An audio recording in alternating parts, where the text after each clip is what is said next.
So, what we're talking about today is Michael Singer's book called The Art of Surrender. The Art of Surrender.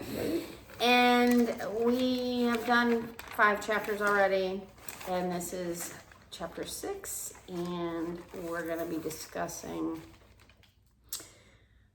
what it means to feel our heart versus living based on the scars that our heart have projected throughout our life.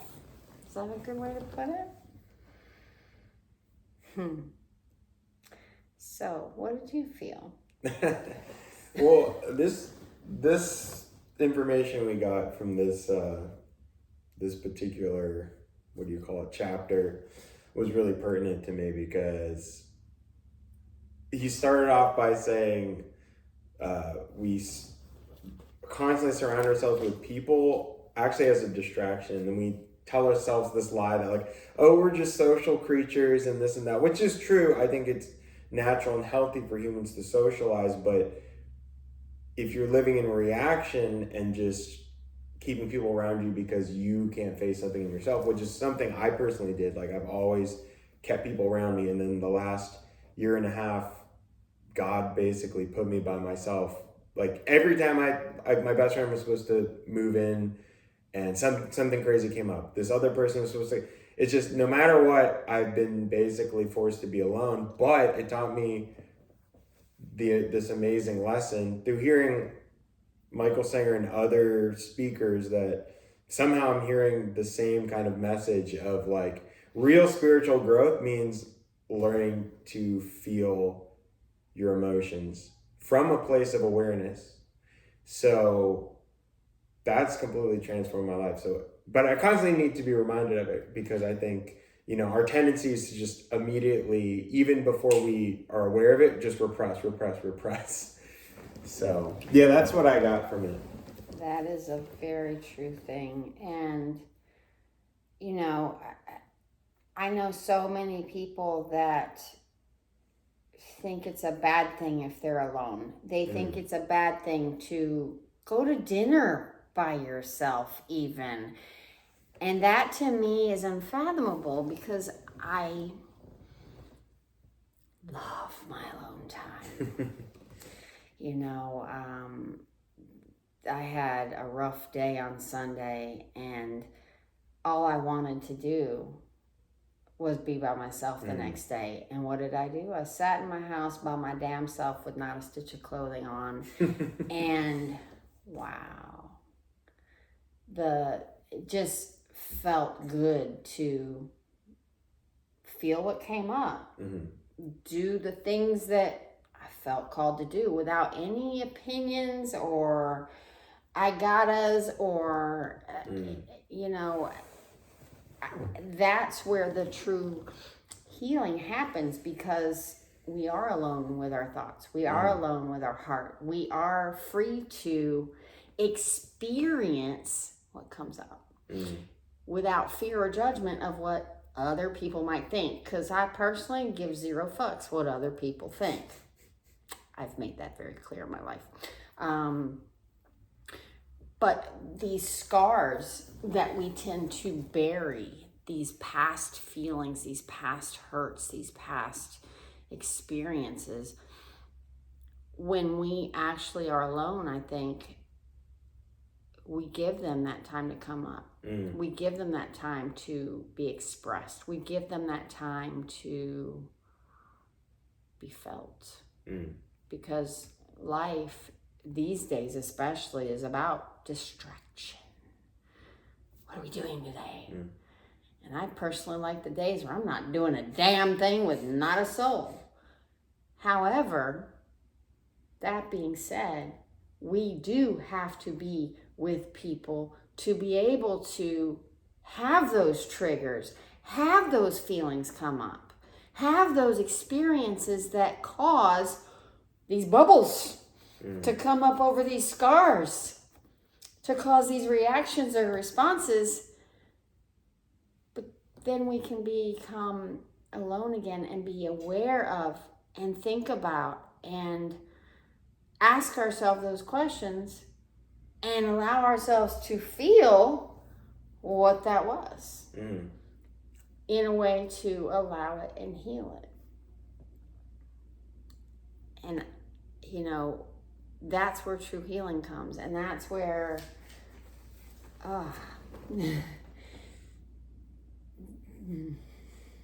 No, I really like that. I really like that because I feel like, well, just on the point of like allowing other people to bring up your some scars or your emotional traumas, I think it is important to, like, sometimes we hide from ourselves and sometimes we hide from other people, but the point is you don't want to be hiding, you want to be going with the flow of your life. So sometimes you will kind of naturally be more solitary, and then sometimes you'll naturally be more social, and so it's important not to be isolated out of fear, lying to yourself, saying like, oh, I just, I don't know, maybe even saying like, oh, other people are this or that, they're not as spiritually aware, or this, I need to just focus on that. Is good, but it's like a balance of both, because I feel like when you do have real spiritual knowledge or realization, it naturally needs to express itself and to be heard and to be shared. So it's kind of like that balance of I don't know, being able to sit and digest things and then come out and share them, and then going kind of back and forth between them. At least that's what I'm trying to do in my life. Well, life is a series of ebbs and flows, ups and downs, lefts and rights, topsy-turvies, straight lines, and nothing is constant. So if we are constantly by ourselves, it's not a good thing, versus when we're constantly with people, it's not a good thing. We need to have that time to reflect on what we learned from those people and those experiences, because we are constantly gathering information and comparing it to our experiences. Now, the art of awareness is when we actually take those experiences and we learn to reflect on them, how they made us feel, what came up, how am I a part of that? Does it have anything to do with me? To ask ourselves these hard questions and to allow the feelings that came from it, not to judge them, but to learn from them. And we all have things that we're going through that we are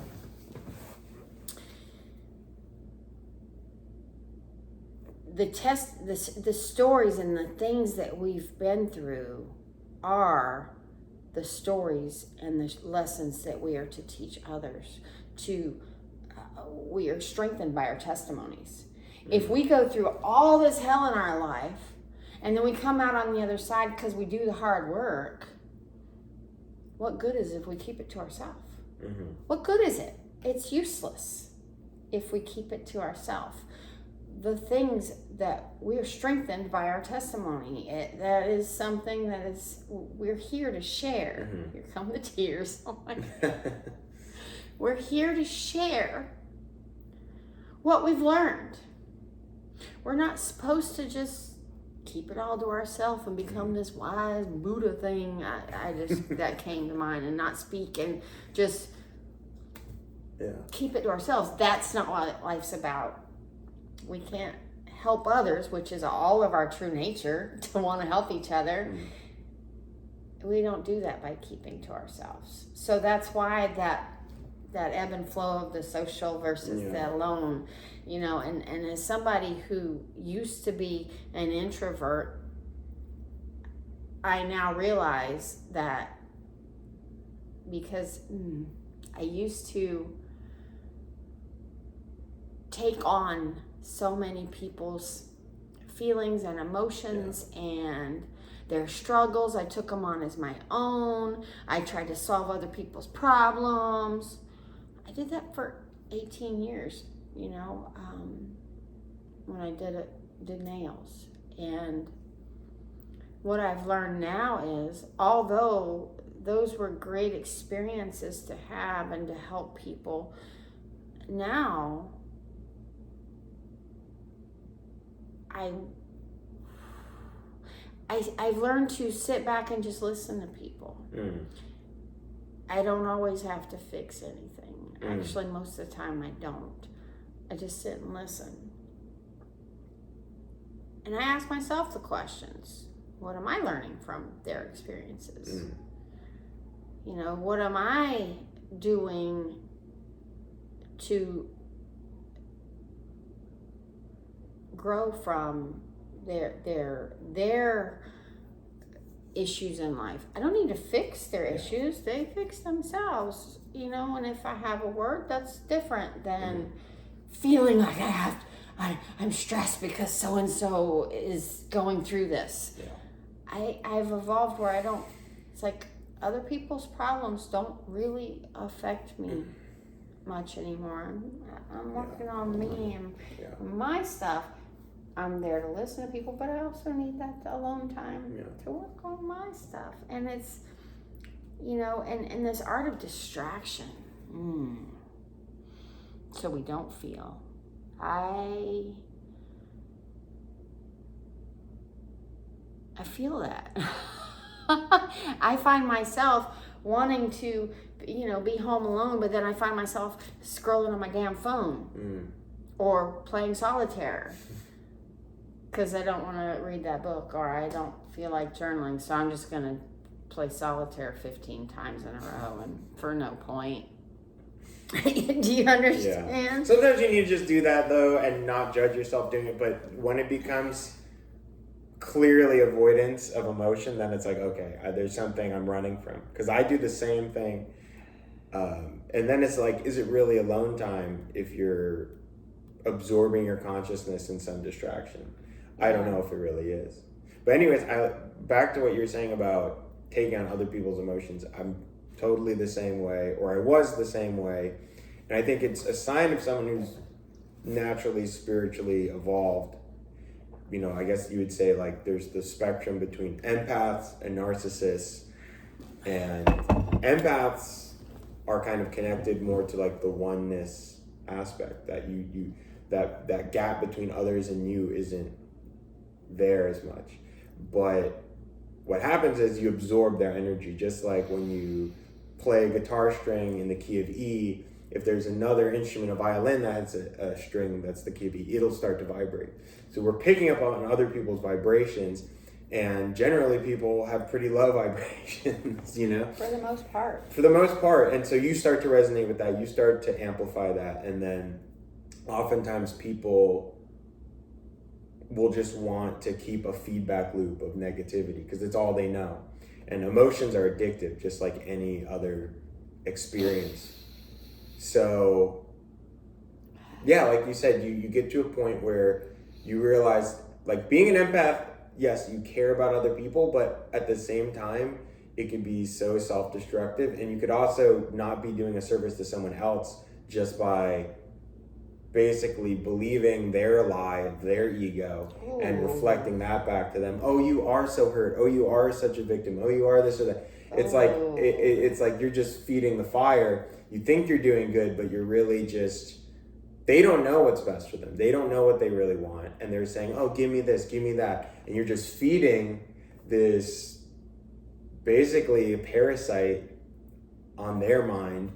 And so, yeah, when you withdraw yourself, learn how to be in your own body, deal with your own stuff, then you can come out and, like you said, just listen to people from a place of compassion without absorbing it. And then you can actually give higher vibe emotions and bring them up. And sometimes they can't take it. So you just have to, have a boundary, which is important to learn as an empath, to have boundaries, how to say no, how to say, I think our relationship should just be XYZ.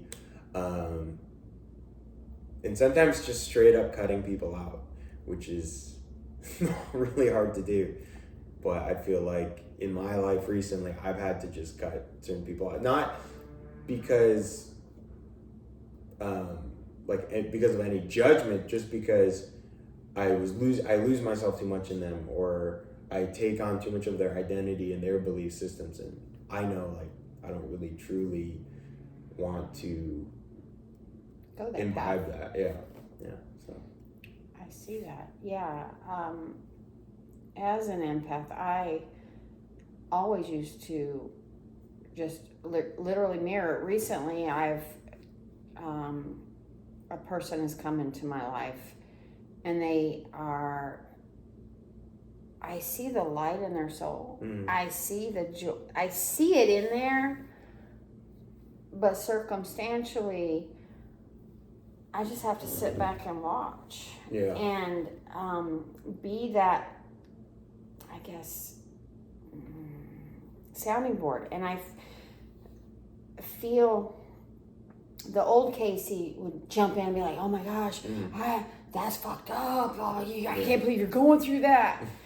But this last time, when they were expressing themselves, and I was able to just sit and I focused on my breathing, instead of getting wrapped up, I was focusing on my breathing and just staying calm. Because we tend to mirror as human beings. Yeah. And I was intentionally not mirroring their feelings. Instead, I was providing that calm, cool, safe space for them to express and get it out without me saying, yeah, you're doing it, yeah. And then at the end, I just had a few things, a few tidbits, because they're not ready. They not everybody's where we are. Not everybody is open to change and growth. They're just where they are, and they don't see past the end of their nose. And although I want to reach in, scoop them, give them like courses and here's books to read, but some people don't read. Some people aren't interested. Some people don't care. Some people are happy being unhappy, and we have to be okay letting them. But we as ourselves need to learn to be okay who we are, and be okay in our space, and be okay feeling the way we feel, and being okay experiencing what we experience. It's such a powerful thing to be going through these things, these lulls in life, and being okay with it. Like you were telling me how you are, kind of being forced into being alone right now, and it's bringing up some stuff, but apparently that's what's needed, is that alone time to be able to go through some stuff and to allow the tears, allow the emotions. We are, as people, are so taught, you gotta be strong, you gotta be, and that means not crying, not feeling, being the bigger person, saying fuck you to yourself while you take on the worries and the stress of the world. But that's not ours. Everything that we need is in here, and everything that we are to do is in here. And we are not to take on and absorb those things. And I believe that solitude teaches us that. It's a slow process, but that solitude teaches us that. To be able to go out to dinner by yourself and sit at a table by yourself and enjoy yourself is a powerful thing. And I know so many that would never go out to dinner by themselves. And it makes you wonder, what are they burying? That they can't sit by themselves to just even for 30 minutes to eat dinner by themselves. Or they're worried about what people think if they're at a table by themselves. Any thoughts on that? Yeah, I mean, as someone that has had to do a bunch of things by themselves, like I totally get why people feel afraid of being judged or what will people think. And like, sometimes if I see someone by themselves, I'll be like, oh, like you start to like make up stories in your head, like, oh, what, I wonder why they're alone or this is, but yeah, I think it's important not to give a fuck, honestly, because honestly, that needy energy of needing validation, of needing to adhere to all the social norms, or just needing validation from other people, that drives people away oftentimes. And ironically, if you're someone that can sit alone at a bar or at a restaurant, that's going to make you more attractive. If you truly can be rooted in yourself and not just be like looking around like a little field mouse, like, what are they thinking of me? But if you're truly just like, whatever, just by yourself. Like, hey! Yeah, it's totally. I mean, I moved here, I didn't really know anyone in this whole area. I've been slowly making friends here and there, but it's like, how else are you supposed to meet? I mean, you gotta if you're literally new in a place, like you have to be alone sometimes and go out and do things by yourself. So yeah, that's how I feel about it. Yes. um, a lot of times we try to get the outside world to match what's feeling inside. This is something else he was talking about. Like saying the things you were talking about, saying the list of things that you want in life. I want the house, I want the car, I want the fancy marriage, I want the trip here, I want that. And it's all to make us, we think it's gonna make, we hope, another word to use, to make us feel better about ourselves. But when we get that marriage, when we get that house, it's all great and fine when it's new, and then you start back into your old patterns because you didn't fix anything. Yep. You just put a patch on it. And those things in that list that we write down of our dreams and our hopes, they're all just to get the feelings of love, peace, and joy. Yeah. So instead of focusing on the physical things of what we want to make us happy, how about we start reflecting inside and doing the work so that happiness, that joy, that peace is already there. It's already there now. It's just buried with shit. It's buried with blockages. It's buried with pain. It's buried with experiences that hurt us. It's buried with blah, blah, blah, blah, blah. And before you know it, you're a hot walking mess of disaster. And of course, being alone is not what you want because other people make you happy. Yeah. How about you make you happy? Yeah. What a concept. And the irony is, you are the one making yourself happy. You're just saying, oh, I need this type of woman to make me happy, or I need this kind of car to make me happy. But you're the one that's feeling the emotion. You're the one that's saying this. You're basically just, torturing yourself by putting all these huge limitations on happiness when you're the one generating it. So you're happy or you're not, but it's nobody's fault but yours. And until we can firmly grasp that concept, that idea, and believe that it's possible to be happy and joyous and at peace here on this planet right now, not when you get to heaven or you yeah, that is such a misnomer in our society, and people think that heaven is a place that you go, hell is a place that you know. It is an experience, a vibration that you experience here on earth. Either you are vibrating at love, peace, and joy, or you're vibrating at fear, doubt, and hate. Yep. And they are complete opposite. And one is heaven on earth and one is hell on earth. And it's all in your perspective of how you look at things, and all on how you experience things, and all on how you, the people you allow in your lives, the things you don't say no to. we have to learn to be okay with who we are, because you're not doing anything wrong. You're doing everything the way you're supposed to. It's learning to be okay with that, because everything is energy. Everything is a journey. Everything, I keep talking. I tell you about my release. We all want a physical manifestation of pain leaving our body. We don't think that crying is releasing anything. We just think we're crying because we hurt. No, you're releasing something that has been stored in you. Well, recently I've had this pain, a physical pain in my ribs, and I just thought I wasn't stretching enough, blah blah blah blah blah. I thought it was, but I wasn't thinking it's trapped energy.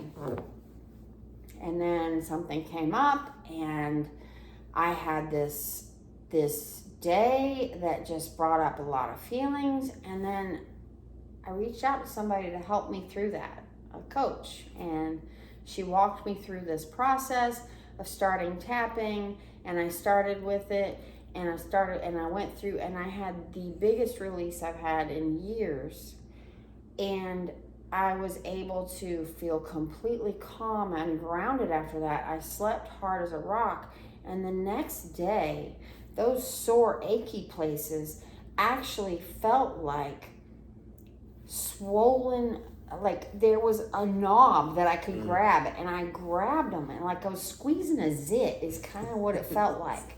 And then I just felt intuitively, and I just pulled whatever that was, because I don't know why I did it. I very in tune, and I pulled it, and I'm telling you what, it's so weird, but all that pain's gone. That's been there for months, and I realized that it was just this energy, and probably my sacral, and it was just there, and it was stuck, and it was trying, and everything in life was coming for me to learn to be okay with it, to learn to allow it, to learn to work through it, to learn to release it. And then once I let it go, it's gone. And you know what? Because it's been that pain for so long in my body that I never attributed it to trapped emotions. I just, we don't think about that. We don't think about our aches and our pains and our stuff as trapped feelings, but they are. And when we truly dive deep into what is that? Why am I feeling this? How can I let this go? What triggered that? We can release it and feel freedom. It feels so good to get in my car, because that's where I felt it the most, is when I sit in my car, the way the seat is, it felt like, it just felt so good to stretch my back. So for the last week or so, I had a neck roll, putting it behind my back just so I could have that stretch. And it wasn't helping, but it felt stretched. And now I'm using that thing, and it's like, why am I using this? I don't need that anymore. I don't feel this. It's like, oh wait, there's nothing there. It's so awesome to have that release. And I think if we had more of those physical releases where we could actually experience the power of letting stuff go, feeling it, and it takes alone time. I couldn't do that with somebody there unless it was my coach. I probably wouldn't have gone as deep into it with her watching. But it was just voice text, so it was perfect. It was perfect. It was probably at midnight, and it was perfect. Awesome. I mean, that's a huge benefit to being alone, because I've done similar release work on myself, and I mean, sometimes you just have to cry, sometimes you'll yell, sometimes your body shakes, because they actually, you can see animals, like when a tiger pounces on a deer, the deer freezes. There's like fight, flight, or freeze, right? So it freezes, it dissociates, it experiences some trauma, and then, like, let's say it escapes or whatever, I don't know. Point being, when they come out of the freeze state, you notice the animal will like shake. Like, it shakes off all the trauma. And so even in the animal kingdom, you can see, even when you see like a dog sleep, I watch my dog sleep, when he's dreaming, he's twitching, And our bodies want to do that, but our conscious mind's like, no, that's weird. No, what would, but if you just let your body be and you just let yourself experience whatever is there, oftentimes there's this energy that wants to be released. And sometimes it'll be correlated with like memories. Like sometimes old memories will come up, some trauma comes up, sometimes not. Some sorrows. Yeah, sometimes it's from such an early age. Like if you're a baby, you might not have memories there, but it's still physically stored in your body. Everything is physically stored. Yeah. Yeah, I think most disease, most illness, it's all from emotional traumas. I mean, chronic diseases, absolutely. Autoimmune stuff, 100%. There's tons of data out there on it. I've personally done tons of research on that because I had a little autoimmune scare, and it's like when people do this work and when they change their mindset to not be in chronic stress and fear, all these autoimmune stuff that apparently are incurable and you need to take like heavy duty chemo drugs, like, dude, it just goes away. And I mean, there's people that have literally cured themselves of like what was diagnosed as incurable, spinal damage or this or that. Like, it's amazing. Everything evolves out of consciousness. So, we can bend the laws of matter. There are no laws. Yeah. There is. It's just belief. It's just whatever you believe is what you'll experience. Yeah. This is something else is totally off topic, but whatever you believe is what you experience. And with that friend that I'm explaining about, I was listening to his beliefs. He believes he's unlucky. He believes he's shit always happens to me. As soon as I get good, something bad happens. The words are unlucky, and people always take advantage of me. I can't trust anybody. Yeah. Those kind of words, they kind of hurt my heart because I know that he can change all of that by starting with gratitude. Something else, couldn't find any gratitude. Could not find anything to be grateful for. That one thing can shift everything. And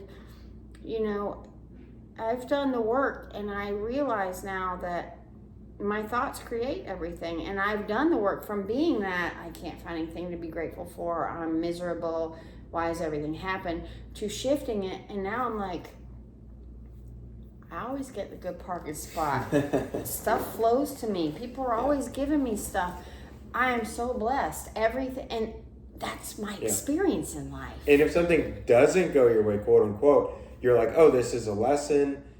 I'm learning. What am I supposed to learn? It's like, it's all perspective. So when things even seemingly don't go your way, something bad happens, quote unquote, you perceive it in a good light, and so it's not even bad. You immediately transmutate what was quote unquote bad into positivity. Absolutely. And I think that that's something that we need to, as a society, start teaching our children at a younger age, is that awareness and responsibility and honesty. Those three things are so powerful, because if we take responsibility for the things we say, do, think, speak, and we don't like what is coming of our life, to become aware of and ask ourselves the questions of, okay, that happened, I didn't like it, why? Instead of, oh, life sucks. Start to, or gosh, I hate that person. Blah, blah, blah, blah, she's so this. Why did I experience that? What is this teaching me? And to just learn to allow things and not be so wrapped up in things, but to learn to just be aware of them, to just let things, just to be an experiencer of this life instead of, what's that word? The doer of it, You're trying to plan it out and figure. No, we're supposed to experience it. We're supposed to dream it up and live it. We're not supposed to figure it all out. You're never going to figure it all out. And the only thing you get by trying to figure it all out is stress and frustration, because you're never going to figure it all out. Because the minute you have your detailed plan, your business plan, your this plan, your that plan, life comes, takes that plan, throws it in the trash, and then you're like, well, shit, now I got to start over. And you can either choose to be like, well, that was no good, I'm going to go this way. Or, oh, I give up, it was horrible. And continue to go down. It's all in. And I think it all stems from that alone time. That time that we allow ourselves to be alone with our thoughts and to consciously be aware of them and to learn from them, grow from them, become more from them, instead of letting them take us down a downward spiral. We can use them to shed that old shit that's keeping us down and allowing it to rise us up. So I really am grateful for alone time, but we can't get everywhere we need to go without those people to cause those triggers. We can't trigger ourselves. Sorry. We can't trigger ourselves. It takes other people. For sure, especially if it's something you've buried really deep, because sometimes it's like layers of an onion, and sometimes there's stuff that, it's so out of your conscious, it's so deep in the unconscious, the subconscious, that it takes something that's so familiar, like such a familiar person, like, oh my God, this person reminds me of like an ex-girlfriend or an old boss or this or that. It takes that to bring it up. So, yeah. It does. And just like you said, the onion, I just had this visual, I love to grow things, and I've recently cut off the bottom of an onion and started growing the roots. I did the same thing with garlic, and I've got them out in the garden now, in my backyard, my patio, that I'm so grateful for. But sometimes when you cut open an onion down the middle, it's already got life on the inside. It's just covered by all those layers. And that life is wanting to come up through the middle. And then a lot of times we just chop it off and cook it and say, fuck it. Or we can allow that to grow and peel those layers away and make something beautiful out of it. I planted that onion in my garden, and the other day I went out there because I guess the onion is decomposing in the dirt and whatever. It's put off these cute little mushroom things, and they are like transparent, and I've never seen anything like it. I've got pictures, I'll show you. They're so cool. From something dying comes the beauty. And I think that's the pain that we have stuffed inside of us. Once we allow it to come up and out, we get this beautiful, something unexpected comes from allowing that to come up and be surfaced, to be vulnerable. Vulnerability is a trait that so many people have. It goes with that. Being strong is opposite of being vulnerable.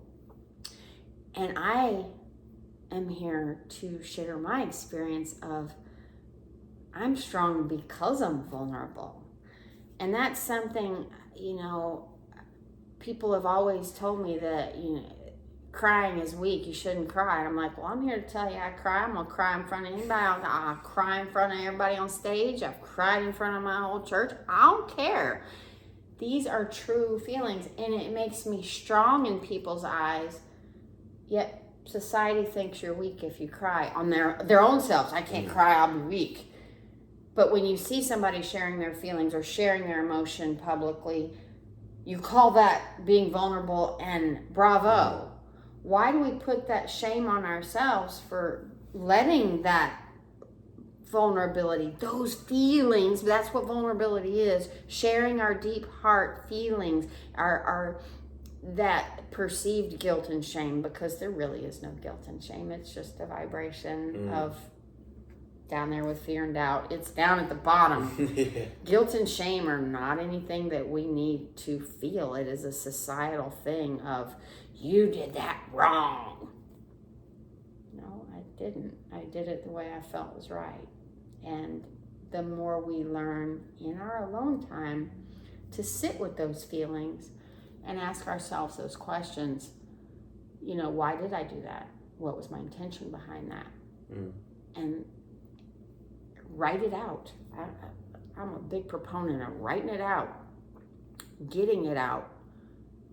And then when you do that, you start to realize, I did the best I could where I was. So that guilt and shame is realizing at a later, because at the time you thought you're doing the right thing, but at a later point you realize, yeah, that was fucked up. I shouldn't have done that. But instead of living in that pain, that guilt, that shame of, I fucked up, instead, make a decision to be a better person, to not do that anymore. Instead, make it a lesson instead of a sentence. Because I think so many people are living in sentences that they've given themselves. I don't deserve X, Y, and Z because of A, B, and C that I did 20 years ago. That's the most asinine thing I've ever seen. That's like having a convicted felon who learned their lesson, come out, be completely rehabilitated. And I know several convicted felons that have come out and become a different human being because of their past. There should be no guilt or shame. There should be joy because you've overcome the thing that in the past, but it made you who you are. So aren't you grateful for it? So how can you be guilty and grateful at the same time? You wouldn't be who you are if it weren't for the past things that you've done and experienced and been through. There should be no guilt and shame in that. And this is a totally different topic, but important topic. Each one of these topics are so deep. But they're all going into allowing that alone time, that introspective time, that awareness of being, because that's all we are is awareness. And once we realize that all we are is awareness, which is observing, we're observing. So when we identify with these feelings, identify with these guilt and shame, identify with the fuck-ups, you lose the ability to just be aware of it because you're identifying with it. You're grabbing hold of it. It's your badge of honor. It's I did this in 1975. I'm a bad person. I am a bad person is what you say. So what you're getting out of that is more things to be a bad person about, and you're just perpetuating it. It's when we let go of those shoulda, coulda, wouldas, which is the guilt and shame stem. When we let go of those things, we can truly learn to have that peace, joy, and love that is our nature. Everything stems from that. But all those things, they keep us buried. And it's no coincidence that that stuff that keeps us buried is the same stuff that we need to let out. And when we let it out, we let those roots get the air, and we pull it out for everything to see, it can't hurt you anymore. The things that we hide are the things that we need to just. Yeah, like he said, when you repress something or suppress something, it grows, it rots. It rots. It rots. That was such a visceral term, and it's so true. And that's going back to the guilt thing. Having been in like a very religious community that was very guilt based, guilt is a huge factor in like repression. So when you're guilty of something, oftentimes you're saying, oh, I'm so bad, I'm so wrong, and then you split off a part of yourself and you put it in the basement of your subconscious mind, and it festers there, and then it comes out in all these weird ways. And that's why a lot of people in religious communities, sometimes they'll just snap and they'll just, Mrs. Goody Two Shoes or Mr. Goody Two Shoes just does something so horrific because they weren't able to lovingly, with awareness, look at the shadow, as Jung would call it, like the banished, repressed parts of themselves, and just view it with loving awareness.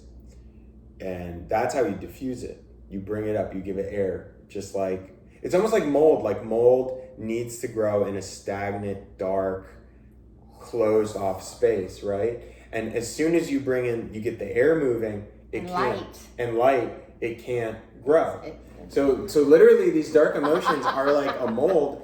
And you might want to be like, good. Yeah, you might, if the mold starts growing, you're like, okay, I'm just gonna, lock this closet and I'll seal it up, and then it just keeps crawling, and eventually it'll take over your whole house. And it's also interesting because, yeah, mold can grow behind the wall. So you could present yourself as, oh, look at these beautiful walls. Ooh. They're so nice. But you got this mold growing behind it. That's slowly killing you. That's slowly killing you. You're breathing it in.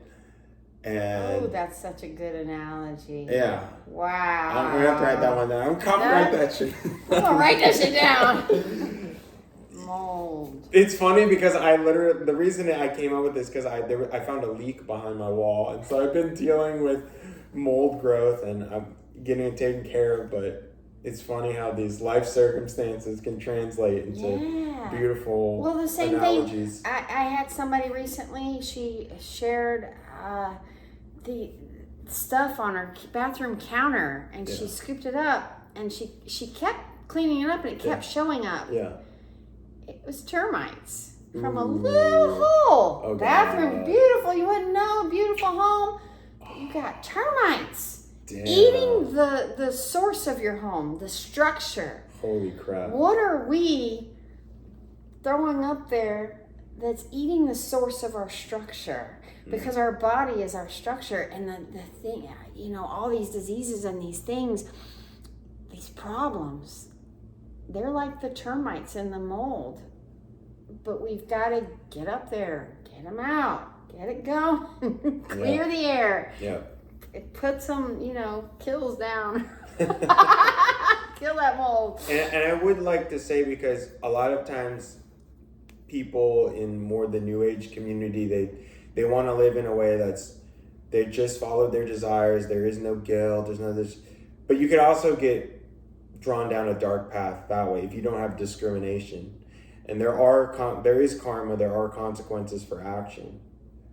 But we should always forgive ourselves. And sometimes you need to do things that you might end up accidentally yelling at someone and saying something mean, and you didn't mean to do it. But instead of getting guilty, you forgive yourself and say, oh, that's just a product of my past conditioning. Not that you just keep feeding it. You don't want to feed the mold. You don't want to be like, oh, I love mold. I embrace mold. Let's I don't know, give it some sugar, whatever makes mold grow. Oh. But, so yeah, it's like kind of this fine balance, because it's like, I understand our strive to be moral and to imbibe good qualities and forgiveness and righteousness and charity and all these things, and it's like there's the dark side of our psychology that needs love and will dissipate. It's not that we feed it and we encourage it, but we love it. Just like if you had a child that you found was like doing heroin or something, you would hopefully lovingly try to guide them to give up the habit instead of saying, "Oh, get out of my house. How dare you do that?" So you respond with love, you don't encourage it, but that love will the love is the most powerful vibration. It will overcome any of the darker emotions. So if you give anything love and light, it will transmute it into that light. So. Well, even a candle in a dark room makes it bright. It takes a few minutes for your eyes to adjust that you can see. You bring a candle into that dark space, and yeah, it's going to be dark for a second. You'll see the candle, but before you know it, you're going to see more and more of that room. And after literally a minute, you have full view of the room with just a candle. So imagine what that little candle of, I don't even want to use that word hope anymore, of believing and knowing that it's going to be all right. Everything's going to brighten up, because you can't stay dark forever. We are light. Yeah. Our beings are light energy. Yeah. It's just misperception. That's all darkness is. It's just a lie that we believed. There is no darkness. Yeah. There is no. All we are is light and love. That's what we're created from. We're created from the stars. We are. Stars. What are they? Light. They burn, and then they burn out, and they create new stars. You went through that in the first chapter. Yeah. There's so much in this, but that was a great chapter. I'm excited for the next. Yeah, it was so good, so pertinent to my life right now. I think all of our. It always is. Michael Singer's just right on point every week. Yes. So if you've been watching this and you don't know what we're talking about, but the book that Michael Singer wrote called The Art of Surrender, he's got several books, and they all typically talk about surrendering this thing called life, and that voice in your head that you don't, that doesn't shut up. I encourage you to look up Michael Singer and his books, and we'll be here 2 weeks from now with chapter 7, so our discussion on that. Have a great day.